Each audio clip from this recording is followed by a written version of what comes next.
The debate between the E36 Coupe and the Sedan is one of the biggest arguments in the BMW community, and honestly, most people choose the wrong one for the wrong reasons.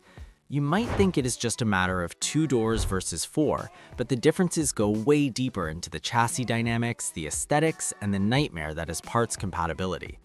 Let's start with the looks because that is what grabs you first. The Coupe was designed from the ground up to be the sportier looking option. It has a lower roofline, a more raked windshield, and significantly longer doors. The windows are frameless, which looks incredible when the door is open or the windows are down, giving it that sleek, almost pillarless vibe. But you pay a price for that vanity.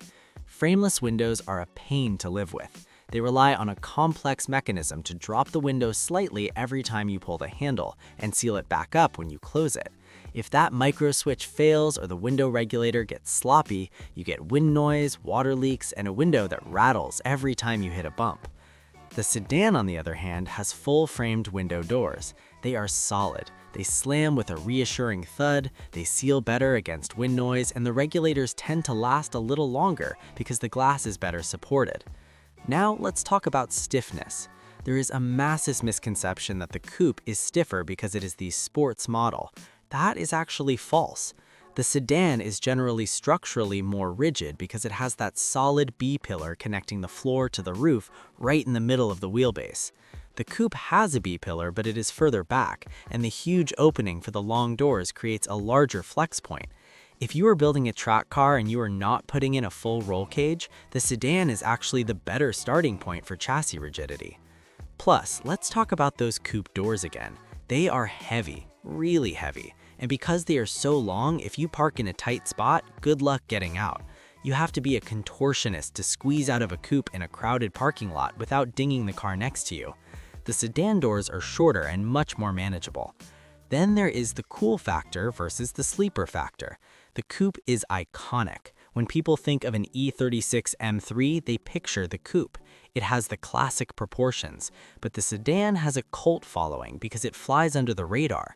An M3 Sedan looks like a regular family taxi to the untrained eye, but it packs the same punch. It is the ultimate grocery getter. Now here's where it gets tricky. Parts interchangeability. Do not assume that because they are both E36s, the parts fit. They don't.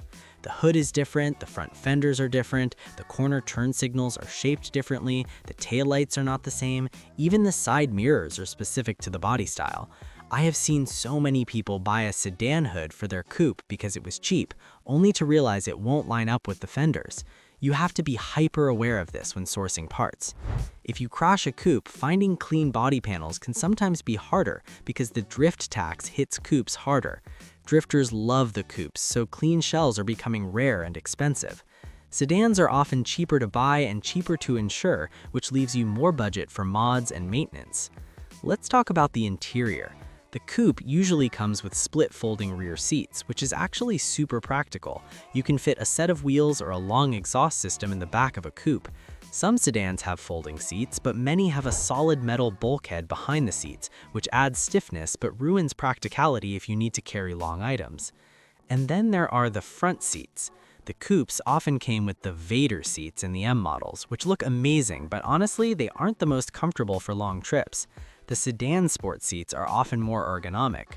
If you are carrying passengers, obviously the Sedan wins, but getting into the back of an E36 Coupe isn't terrible thanks to the slide-forward front seats, assuming the cable mechanism hasn't snapped, which it probably has. So which one should you choose? If you want the classic silhouette, the frameless windows, and you don't mind the wind noise or the saggy, heavy doors, get the Coupe. It is the poster car. But if you want a stiffer chassis, a quieter cabin, easier daily usability, and you like the idea of blowing the doors off a sports car and something that looks like your dad's commuter, get the Sedan. Personally, I think the Sedan has aged better. It looks purposeful and tough, whereas a messy Coupe just looks like a tired drift missile. Make your choice based on how you actually drive, not just on which one looks faster standing still.